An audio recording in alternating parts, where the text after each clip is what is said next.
I played every single Code Geass video game, and I freaking loved it. Hi, I'm Eric and I do everything, and Code Geass has a special place in my heart, from the genius story writing, Pizza Hut, compelling characters, oh, and Pizza Hut. And let's not forget about the freaking awesome mecha battles. And this is coming from someone who doesn't even fancy watching two robotic Godzillas hump each other, aka mecha, all that much. Because of my love for this anime, I decided to check out the old, retro Code Geass video games, and I gotta say, they were a lot better than I thought they would be. Considering the majority of the animes out there make me want to cry, I'm looking at you, Jump Force. To summarize Code Geass briefly, it's an anime/manga that takes place in an alternate reality where Japan got taken over by a fictional group called the Holy Britannian Empire. This is when our main character, Lelouch, comes into the picture, who is the forgotten prince of the Holy Britannian Empire's king, Charles D. Britannia, who, well, let's just say that Lelouch and his fathers have quite a bit of issues with each other. One day, when Lelouch gets these epic mind control powers from Pizza Hut's mascot, Cece, instead of using these new mind control powers to turn us into an hentai, he decides to go with the world domination route and take over the Holy Britannian Empire instead. What the frick is wrong with you? You could have used your mind control gene to get it on with Nina. I mean, look how, passionate she is. But no, I guess taking over an empire is more fun. Anyway, that's pretty much the plot. That being said, EricDoesEverything, commands you to sit back and enjoy the video.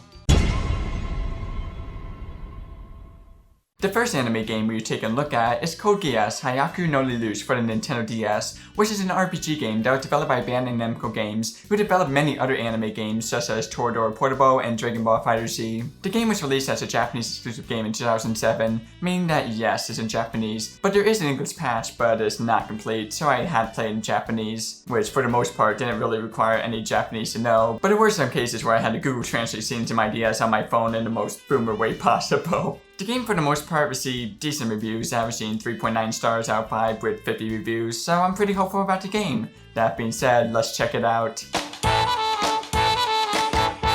Where has this game been all my life? It was freaking amazing! Better than Pooper Stinky Nina. Story-wise, this game is nothing too special, as it follows the anime for the most part with slight minor changes, like the fact that you get to create your own knight that takes part in the story, which I simply named Eric with a K, i.e. a cooler version of me. Anyway, screw the story, I want to talk about the frickin' shooty blasty stuff.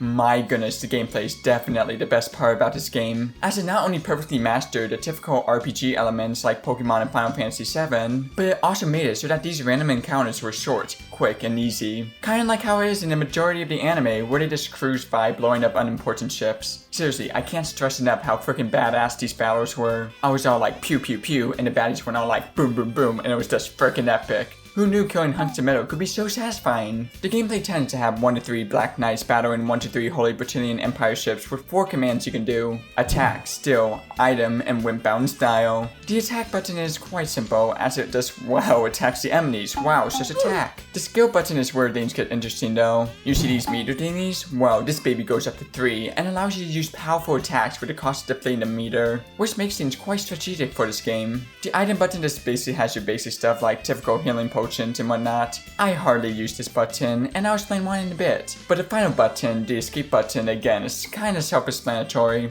You run away. Well, at least I think you run away. I didn't exactly use this button at all. Yeah, I know, I'm a horrible reviewer. Speaking of being horrible, despite being awful RPG games for the most part, this game overall was pretty easy, which was probably the most annoying part of this game. As in the 30 hours I played this game, I only died once. Yes, frickin' once. That's one more death than the amount of girls in my current harem. It's not my fault I'm too charming for the ladies. Would you shut the muck up to me? Anyway, where was I? Oh yeah, Pizza Hut. That's right, throughout the game, guess where you can find the power-ups and collectibles in this game? Yep, frickin' bosses with a compressed Pizza Hut logo. Yeah, you cannot make this up. I don't think they were even allowed to do that. I might have to dispose this game for doing a big no-no. Oh well, it could have been worse. They could have made the game riddled with sponsorships. I mean, imagine making an entire game out of a company. Gosh darn it, Pepsi. Speaking of collecting stuff, when you aren't battling, you're mainly walking around taking part of the game, which for the most part was really just me pressing random buttons hoping the selections I made were good enough. And for the most part, it didn't really do anything to change the story or make me die, so I think I'm good. Then again, why would the game make me die when I got these epic weight dashing skills going on? Usually during these sessions, you're either walking around a school or sneaking around with Lelouch telling you where to go. And once you mess up, you get kicked back to the beginning and start over. Which was really easy to understand. I mean, you just frickin' follow the arrow for crying out loud. For the most part, just walking around and collecting things and taking part of the action was honestly kind of fun. Even if I don't understand what the characters are saying. Which, speaking of the characters, they could have easily opted for some still frames, but they took the time to animate all the characters' mouths, eyes, and much more, which is something I can always appreciate. Speaking of the looks, man, does this game look amazing. Not only has there been a lot of care when it came to these characters, but it's the little thing like having all the characters you play as have unique idle animations, and the really cool mech designs that are easily recognizable just brings a smile on my face. Frick, one even has a frickin' wrecking ball. Dang, where's Miley Cyrus when you need her? One thing that annoys me a little bit is the fact that they took screenshots of some scenes during the anime to explain the story, rather than creating their own scenes, but that's a very minor and small complaint in comparison to how much love and care went into this game. My favorite part of the game design-wise definitely was how neat and organized the menus are in this game. The UI and UX in this game is so straightforward, and you don't even need to know Japanese for the most part to understand what you're doing, which just goes to show how much care they put into this game. The last thing I want to mention about this game is the fact that the music in this game are absolute bangers. I mean, it was so satisfying listening to it while destroying the lives of many people. Anyway, that's pretty much it when it comes to this game. I don't want to go too heavy with the story of the game as I don't want to spoil anything, but with my rating system, I would give this game a rating and worship it. Anyway, let's talk about the next game, shall we? Which is Code Geass Lelouch of the Rebellion Lost Colors, in which the name has 48 more characters than the amount of girls that confessed to me. Code Geass Lelouch of the Rebellion Lost Colors is a Japanese exclusive visual novel made by Bandai Namco that was released on the PSP and PS2, the form in which I played the game on. This game was released in Japan on March 27, 2008 as a visual novel game that follows a new protagonist named Rai who suffers from amnesia. Dang, what's with visual novels and conveniently having amnesia? Anyway, Rai has a Geass ability similar to Lelouch, but is activated by voice, so as you can imagine, it creates quite some unique experiences throughout the game. Well, at least I think so, as yes, I don't speak Japanese, so I kinda made up my own plot and treated this like a dating sim instead of actually playing the game properly. What I'm basically trying to say is, when I see Cece, I talk. If I see Poo Poo Stinky Nina, I cry myself to sleep. There are multiple endings to the story, some good and bad, but I only played the game twice. The first ending I got involved a game over when I used Geass to invite Sakusu, Lelouch's childhood friend, to join the Black Knights, which caused Lelouch to go all Toonsery-like on me and put me into an eternal sleep. The second ending I got was the Blue Moon ending, where I surprisingly got to one ending that actually ended in a romance, which just goes to show how charming I am with the ladies. You know what, Timmy? Come here!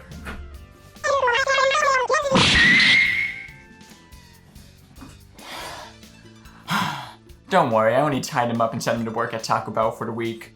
Anyway, with the Blue Moon ending, you actually end up having romantic feelings for Nanuli, Lelouch's sister, and eventually start dating her, which, as you might expect, Lelouch isn't necessarily too happy about that. Other than the different and strange endings, the story for the most part is honestly the same as the anime, and doesn't really have any minigames or battles or anything fun like that, but instead opted for storytelling instead. The best way I could describe it in a mainstream way is that it's basically like Doki Doki Literature Club without the dating elements and poem minigames. Oh, and it doesn't keep me up at night as well. I'll be honest, this game was a total snooze fest taking a look at it in an American lens, as since it was story driven, I couldn't understand most of what was going on, so I felt like it would be a bit unfair to rate this game overall, so I'll just say that if you don't speak Japanese, I would recommend avoiding this one. Anyway, this leads us to the final game, and it's another DS game. Ooh, the last one was amazing, with its epic RPG battles and easy to understand gameplay, so this one must be just as amazing, right? Okay, who the frick played Clubhouse Games and was like, ooh, me likey, but I want hot anime characters as avatars? Code Geass Lelouch of the Rebellion R2 Banju no Geass Gaikatsu, yes, that's the official full name of the title, is a Nintendo DS game that was developed yet again by Bandai Namco Games. This game was released as a Japanese exclusive game on August 7, 2008. That's basically a minigame collection with Code Geass characters slapped on the boss art, yippee. Ooh, remember We Party? You know, the game that had the board game island where you got to roll dice and land on random spaces, with some being minigames, others being special events and whatnot? Well, this game is basically that, but without the fun events and creative minigames. Well, creative minigames that don't make my ears go frickin' boom boom. Yes, this game is pretty much just you picking whether you're a male or female and being thrown into this linear game board with different paths that honestly do nothing to change the gameplay at all. I mean, it wasn't bad or anything, as it was pretty straightforward for the most part, and while I wish the minigame selection was more creative, I still enjoyed them for the most part. Speaking of the minigames, let's talk about them. There were a total of 8 minigames with this game. Well, at least 8 minigames in the story mode I played in, with the first minigame being Go, which is a game I actually was kinda interested in, as I personally love chess, and it gave me similar vibes. For those of you who don't know Go is an abstract strategy board game for 2 players in which the aim is to surround more territory from the opponent by claiming more territory with their stones, and completely surround and capture the opponent's stones. When there are no more moves to make, the player who controls more of the board is the winner. Unfortunately though, I frickin' stink at this stinky poo-poo game. Though in all fairness, I faced against the one guy I knew I would never win in the game strategy-wise, which for those of you who have seen the anime can agree with me. I still had my fun though, as it was actually pretty cool learning how to play the game. The next game was Space Invaders, but with pizza. Ooh, ah. Something tells me that Pizza Hut did not approve of me going all blasty boom boom on their pizza dough.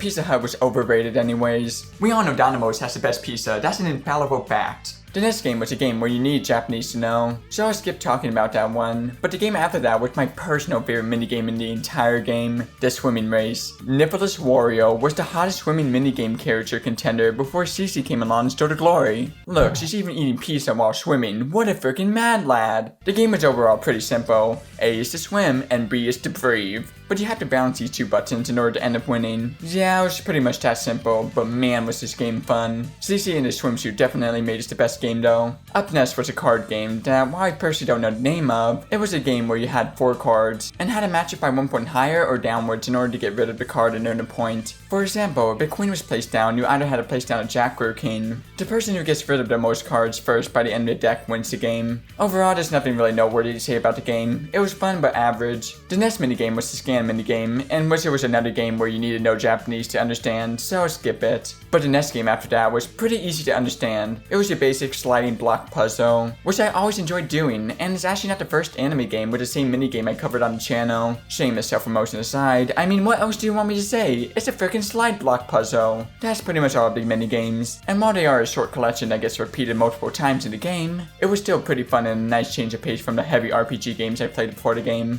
Other than that, that's pretty much it when it comes to the game though, as all I played was the story mode to keep this video from being too long, which resulted in me only playing this game for 45 minutes, but still it was really fun, though it was nothing too special, which is why I gave this game a rating to play it. That pretty much does it for the Code Geass specific video games. There are some other video games that have Code Geass characters in them, but I only wanted to focus on the ones that only specifically focus on Code Geass. That being said, I hope you enjoyed this video on the Code Geass games that were honestly amazing for the most part. If you have any anime series you would like me to take a look at for their games, I'm down for suggestions, even if they are obscure and weird anime games. That being said, I'm Eric and I do everything. Have a taco-tastic day.